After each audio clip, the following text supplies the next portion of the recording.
One of the most overlooked masterpieces of all time is Master and Commander: The Far Side of the World. The film was released in 2003 to a fair amount of acclaim. It was nominated for 10 Academy Awards, including Best Picture and Best Director. It was no mere popcorn flick. It was a work of art. The problem is, it came out the same year as another heavy hitter. You may have heard of it: The Lord of the Rings: Return of the King. The conclusion to Peter Jackson's Lord of the Rings trilogy scooped up most of those Oscars along with the crowd at the box office, which is really quite understandable. The Lord of the Rings trilogy was a massive accomplishment. Big budget, flashy, epic, amazing set pieces, and incredible music. It accomplished something no one thought was possible and has proven to be one of the most iconic trilogies of all time. Master and Commander, on the other hand, feels like a much smaller film. Most of it takes place on board a relatively small Navy vessel, in cramped cabins in close quarters, and the plot basically revolves around a simple chase story. The HMS Surprise is assigned the task of chasing down a French privateer during the Napoleonic Wars, and, spoiler alert, this is what they do, without too many deviations in the plot. It's not nearly as epic or frankly as memeable as Lord of the Rings. It's really no wonder that Master and Commander fell quickly out of the public eye. But even if it is understandable, that doesn't mean I have to be happy about it. And I assure you, I'm not happy about it. Because if we compare the two films, judging them not on spectacle or size, but solely on the merits of a good film, I think there's an argument to be made that Master and Commander is the superior film.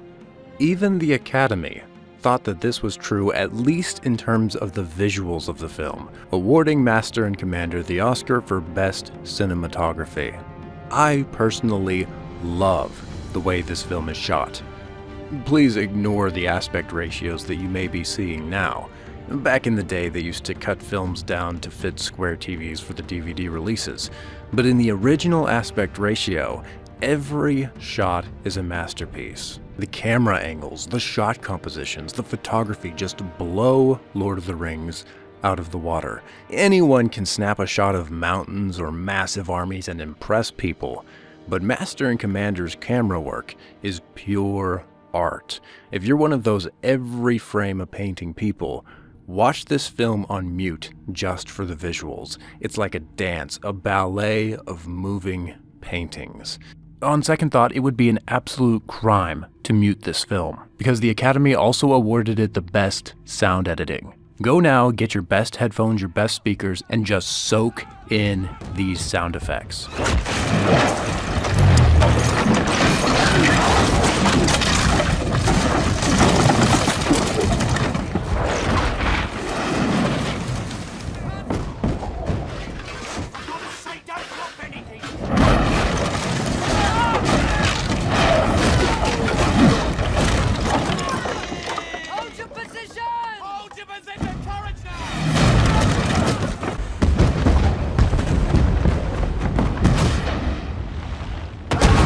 The editing is positively symphonic. Each shot is cut together like perfectly placed notes, each supporting the other to create a violent melody with adagios and allegros and staccatos. And nowhere is this better displayed than in the battle scenes. They are chaotic and disorienting when the crew is disoriented, and they are orderly and comprehensible when putting the discipline of the British Navy on display. And always, through every moment, intense, and the cuts of the film capture and convey the intensity of battle. The climactic battle scene in particular is one of the grittiest, grimiest, most realistic battle scenes in any black powder war film. Watching it again recently, my mind was blown. It has to be one of the most well-shot, hand-to-hand combat scenes of all time, not to mention one of the most accurate. And speaking of historical accuracy, it's pretty much universally agreed that this film is one of the most historically accurate war films ever made, not portraying actual events, so much as capturing the actual facts of that period, and capturing what it was like to live on a naval ship during the Napoleonic Wars. And nowhere is this more true than in the script. Anyone can put prop replicas into their movies, but writing an authentic script is difficult, requiring a really deep historical knowledge of the period, understanding how people really spoke back then. Not only is that hard to do, but it's also a risk to actually put that in your movie, because if you have your sailors talk the way that sailors actually used to talk, there's a risk that your modern audience might not understand a word that they are saying. She's more like a ship of the line, a true dagger more than a frigate. You have to wonder about the nature of her hull. Our shots wouldn't penetrate. Triple shot it at 200 yards and our guns had no effect. She had the weather gauge at a clear advantage in firepower. And this is one of the reasons why the Lord of the Rings films decided to scrap a lot of Tolkien's writing, even though it's some of the most beautiful writing in the English language. They got rid of some of his more archaic, difficult words in order to have dialogue that 10-year-olds can understand. But Master and Commander doesn't cut those corners. The first time you watch this film, you probably have no idea what anyone is talking about half of the time. The dialogue is a historical education in and of itself. All of the actors step into their lines and roles like perfectly fitting shoes. I swear there's not a bad or cringy performance in the whole movie. To a man, the acting feels natural and authentic, which again is no easy thing to pull off in a historical film. It's not very easy for modern people to act naturally as English gentlemen officers or lowly able seamen from 200 years ago. Yet everyone does fantastic in this movie. Never once does the acting feel fake or forced or exaggerated or cliched as it does like in the Pirates of the Caribbean films, or again even in the Lord of the Rings. While acting awards do tend to go to the most charismatic performances, there is something to be said for performances that are subtle and true to life. When it comes to writing a screenplay, something that's more important than capturing the way people talked and carried themselves is capturing the way that people thought about the world back then. And Master and Commander does all of this. When it comes down to what the film is really about thematically, it's more than just a David and Goliath war story of a chase on the high seas. It's about the nature of power and the place of duty, tradition, the rule of law, questions that were as poignant then, during the age of empires and revolutions, as they are now, if not more so. Half an hour into the film, we are given a kind of dinner scene with the officers of the HMS Surprise. Up until this point, the film has spent its time establishing the world that we're in and the mission that we're going to go on. It's a world of violence, uncertainty, exploding shards of wood, ghastly onboard surgeries, and there's only more to come. But it's at this dinner scene where the screenwriters set out the themes that are going to play out for the rest of the film. Themes that are masked in period-specific banter. At the head of the table we have Captain Lucky Jack Aubrey. He is what you might call a conservative figure. He believes in authority, duty, tradition, and reverence for great men and heroes. This is evident in his story of Lord Nelson, a British naval hero who would actually die the same year that the film takes place, although at this point in the film he's still alive. And all of the officers idolize Lord Nelson as a living legend, a war hero, a great leader, and someone they all kind of aspire to be someday. The second time he told me a story about how someone offered him a boat cloak on a cold night. And he said no, he didn't need it. He was quite warm. His zeal for king and country kept him warm. I know it sounds absurd, and were it from another man, would cry out, oh, what pitiful stuff, and dismiss it as mere enthusiasm. But with Nelson, you felt your heart glow. Lord Nelson serves as this example of someone who has a fervent love for his country. And everyone just kind of holds this ideal in awe. Everyone except for one man, Stephen Maturin, the ship's doctor. He's kind of the opposite of Lucky Jack in many respects. We can infer throughout the film that he is a liberal, anarchic, revolutionary type. He's all about questioning authority, and he's definitely not a fan of Lord Nelson. And though he doesn't come right out and say it, he settles for a kind of backhanded insult. Well, then he would seem to be the exception to the rule that authority corrupts. Instead of getting defensive, Aubrey tactfully diffuses the situation with a joke. Do you see those two weevils, Doctor? I do. Which would you choose? I would choose the right-hand weevil. It has Significant advantage in both length and breadth. There, I have you. You're completely dished. Do you not know that in the service, one must always choose the lesser of two evils?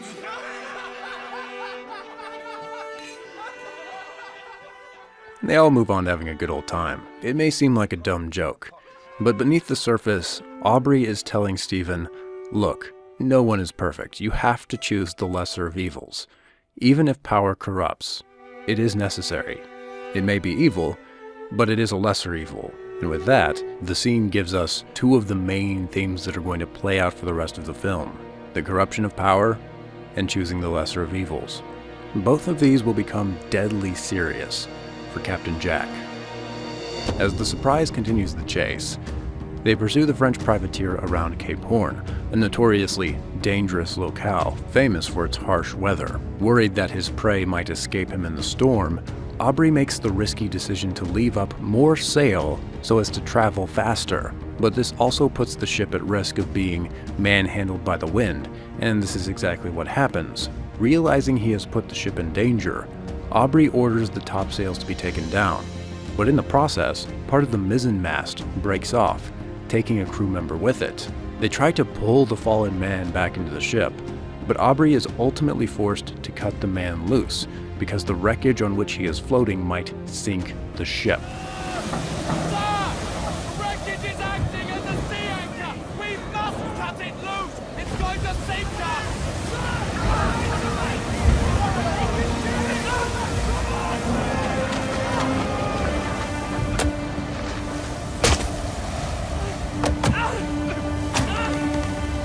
So Aubrey leaves the man to drown in order to save the rest of the ship, the lesser of two evils.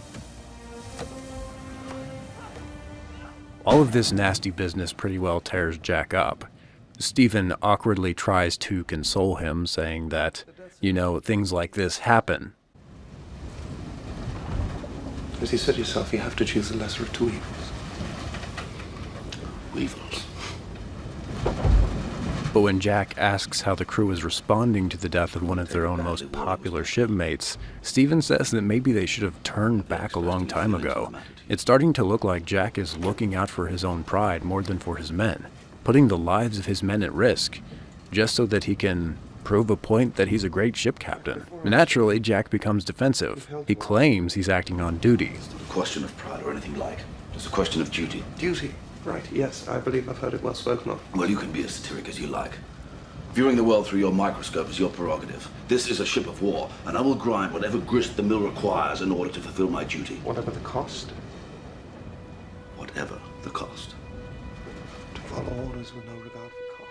Here we see that Jack is what we might call deontological. He believes in duty, and duty is absolute, and it must be followed whatever the outcome.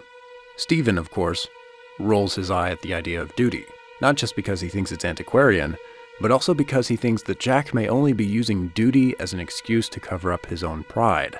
Does Jack really care about duty, or is he looking out for his own reputation? Does he really just want to win?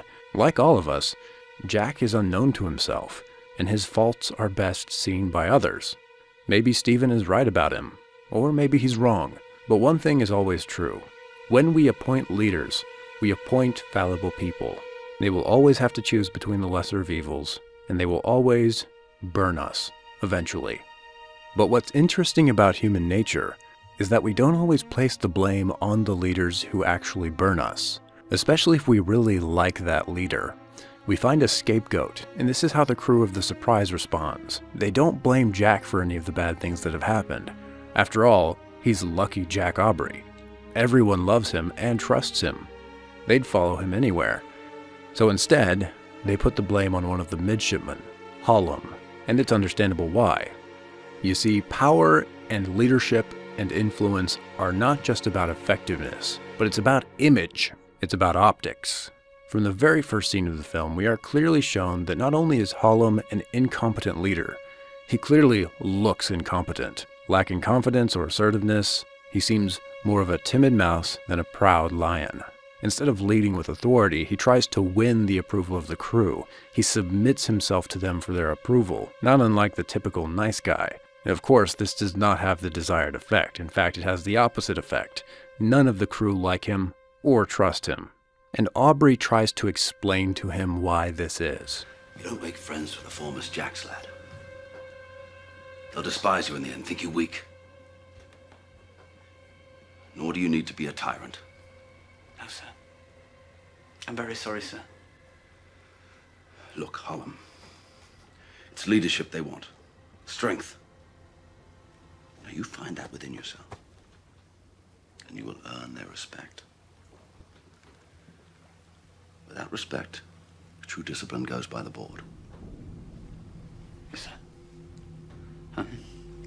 Strength, respect, and discipline, sir. Good Lord, this boy is hopeless. No one really believes that Hallam is going to change, and it's probably because of this that the crew come to blame all of the bad things that have happened to the ship on him. Giving way to superstition, they believe Hallam is cursed. It's like Killick says. Morning of the battle, he doesn't have the guts to beat to quarters. Then his entire gun crew's killed, except for him. As soon as he went up the mizzen, Will falls. And whose watch was it when we lost our wind? One of the crew members, this guy right here, decides he's fed up and he's not going to have it anymore. And one day he pushes past Hallam, failing to salute him. While it doesn't seem like the end of the world, the penalty for this infraction is flogging. And we might think that's a bit drastic. We can understand how this crew member might be disciplined for failing to salute, but flogging seems a bit harsh. Surely such an insignificant action doesn't deserve physical bloodying and scarring. And that's exactly what Stephen Maturin thinks. Jack, the man failed to salute. Nagel was drunk when he insulted Hallam. Did you know that? Stephen approaches the situation from the personal experience of the offender. He was drunk, Maturin points out, and this is a standard liberal approach to delinquency. And I'm using the word liberal technically, not politically here. A more liberal person tends to recognize and respect the personal experiences of people. Something that standpoint epistemology has taken to an absurd length nowadays. But most of us recognize that, hey, if you're drunk, you maybe shouldn't be held as accountable for your actions as a sober person. From Aubrey's perspective, however, a heinous action is a heinous action. If you kill someone driving drunk, you are responsible for that. Not only are you a reprehensible person, regardless of the degree to which your judgment was impaired, but you should be punished not based on the freedom of your choice, but on the nature of the action/infraction committed. At least we can assume that this would probably be his thought process based on how he deals with this lesser breach of discipline. Rules are rules, and if you break the rules, you must be punished according to the traditional punishments. We might be tempted to say again that Aubrey takes a deontological approach, while Stephen is more utilitarian. But that wouldn't be wholly correct, because for Aubrey, the rules are absolute, precisely because they serve a function. Tradition and rules are what hold the ship together. Without them, everything falls apart. Do you not see it? The only things that keep this little wooden world together are hard work, discipline. Jack. Stephen, there's hierarchies even in nature, as you've often said yourself. There is no disdain in nature. There is no humiliation. Men must be governed. Often not wisely, I will grant you, but they must be governed nonetheless. Here again, we have the lesser of two evils. But is it really the lesser of two evils? Stephen argues that this is the excuse of oppressors. That's the excuse of every tyrant in history, from Nero to Bonaparte. And we have to admit, he's right. Around this time, the British Prime Minister William Pitt said in a speech to the House of Commons that necessity is the plea for every infringement of human freedom. It is the argument of tyrants. It is the creed of slaves. And this harkens back to some lines from John Milton's Paradise Lost, Book 4, line 393. So spake the fiend, and with necessity the tyrant's plea excused his devilish deeds.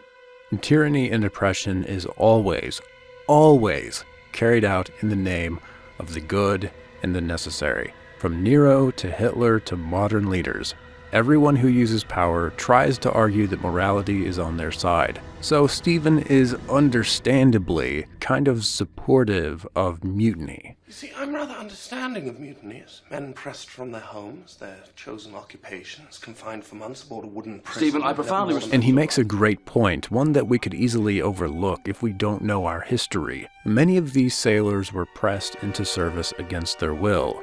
During the 17th and 18th century, sailing men would be kind of kidnapped in a way, taken away from merchant vessels and forced to serve on Royal Navy vessels, forced to put their lives at risk. And this also seems to have applied to fishermen as well, who would be forced to leave their homes and families. Why shouldn't they rebel against this? Don't they have every right?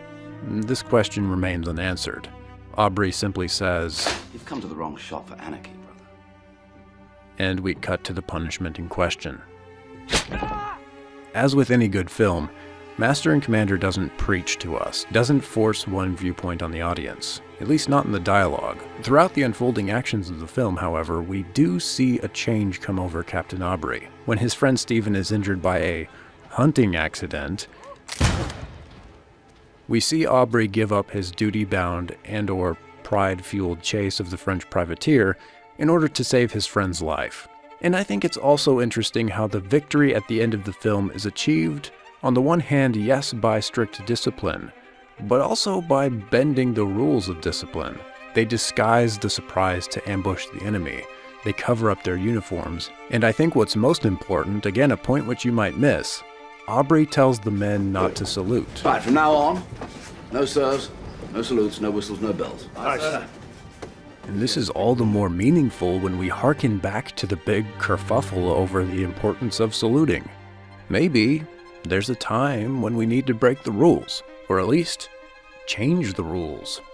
Not every rule should remain chiseled in stone, unchangeable till the end of time. Honestly, I'm a bit surprised of some of the critical reviews I've seen of the screenwriting of this film. People think that it's a poorly written script and a poorly written story. Not many, but a few. I think the script is genius. Not just in its historicity, as I mentioned before, but in its art, its thematic connections, its nods to different points in the film. The problem is that it is extremely subtle. It wasn't until I watched it for the bazillionth time that I made the connection between saluting and not saluting. It's not spoon-fed you, and a lot of the greatness of this film is beneath the surface. But at the same time, even on the surface of the film, there are several layers of social commentary that anyone should be able to see and appreciate.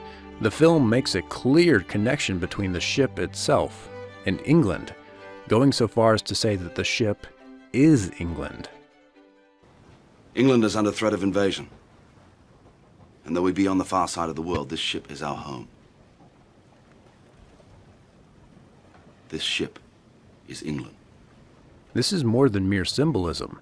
It's literally a way of equating the place that you live and work with your nation. I'll leave it for someone else to tease out all the implications here about how leadership on a small scale applies to leadership at the big scale, how we should identify our country with our home, how power corrupts, how people in power almost always do the wrong thing eventually, about how law and order and duty and discipline and patriotism are as necessary to the success of a ship as to the success of a community or nation. I'll leave it there for now. I completely understand why Master and Commander isn't really that popular. It's not for everyone. But that doesn't mean it's not a masterpiece. In fact, there's something to be said for the fact that it took the high road instead of watering down its material, like The Lord of the Rings, or making a less substantial, shallow piece of pure entertainment, like Pirates of the Caribbean. Director Peter Weir opted to tell a story that is true to the life of men living at sea and fighting during the wars with Napoleon. It's a treasure of cinema. And who knows, maybe someday it will be celebrated for the magnificent piece of art that it is.